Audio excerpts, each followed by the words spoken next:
Okay, you're very welcome back. Now, we read that there is a group that will brainstorm your business ideas for you and they'll do it for free. It's the Potting Shed, and the organizer behind the Potting Shed is Michael Torrance, who joins me on the show now. Good morning to you, Michael. Good morning, Greg. Right, so give us the background to the Potting Shed then. Yeah, well, it started in Queens, in Belfast, actually, a few years ago. One of the lecturers up there and one of the students, past students, decided to set up kind of like a think tank or an after-school, after-class place for students who may not work in the creative areas but want to kind of get the creative juices flowing and do a bit of networking and meet a few people. And then also obviously give back to the community by brainstorming for companies who needed it. Is this sort of like, maybe writer's block, but in a business sense? And, you get around Yeah, together and actually. maybe work on some lyrics, so to speak. Yeah, that's a good way of putting it, actually. I hadn't thought of it like that. Yeah, it's, when you work in a company or you're working on a project, you get kind of your nose is up against the glass. You get the blinkers. You've got the company bias. We do things this way, or that's too expensive, or this is the way we've always done it. So what we try to do is bring in, 20 or 30 people who kind of have no experience of your business and no real kind of background behind it, but you just kind of, you show them what you do and you show them your problems, and you'll start to get ideas that you never would have thought of because they're coming from people who have no experience in your area. So they don't have your, as I say, your bias or your blinkers. So it works quite well in that respect. And people can be so protective of their business and their ideas to the point that maybe in terms of developing it or changing some aspects of it, they can't see the woods for the trees. Absolutely, yeah. And I mean, in some of our events, we used to kind of have the owner of the business sit in with the group and have a bit of a back and forth. But people do get quite protective of their babies, as is human nature. So there starts to be a bit of, oh, I don't know, we've tried that, or that's a little bit out of our remit.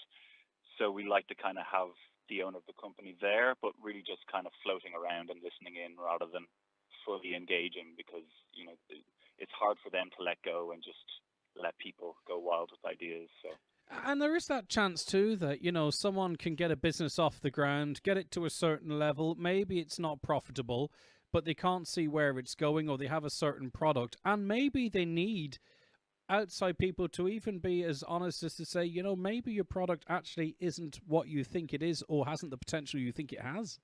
yeah, absolutely. And it's worked well in that respect. The companies have come to us to say, look, we're a bit stuck here, or we think there's possibility in this area. Could you guys just come up with some ideas that, a route we may take? And generally at the end of the session, people will have a fairly good idea of what the business now does, the Potting Shed members, and they will give feedback, and they will say, look, we really like what you're doing here, but your packaging does not match your ethos or your brand. You might be selling some really cool clothing or something, and your packaging is just wrong for it completely. So they do give feedback. We just got to make sure that the feedback is kind of delivered correctly and no one's feelings get hurt.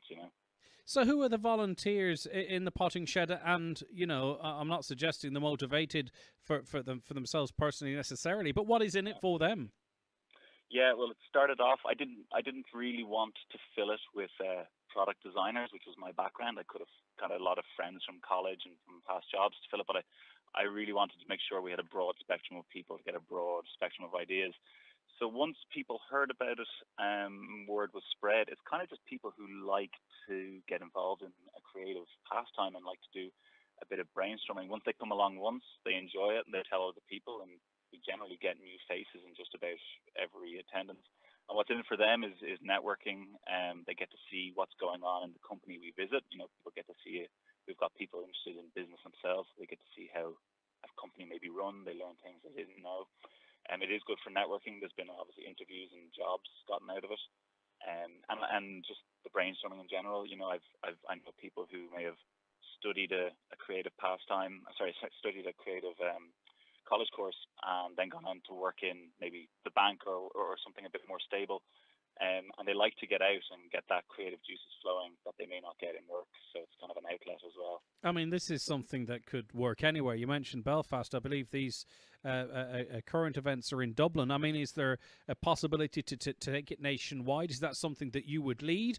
Or do you pass on the ethos to people in different regions for them to sort of do the same thing? How do you see it expanding if that is your will?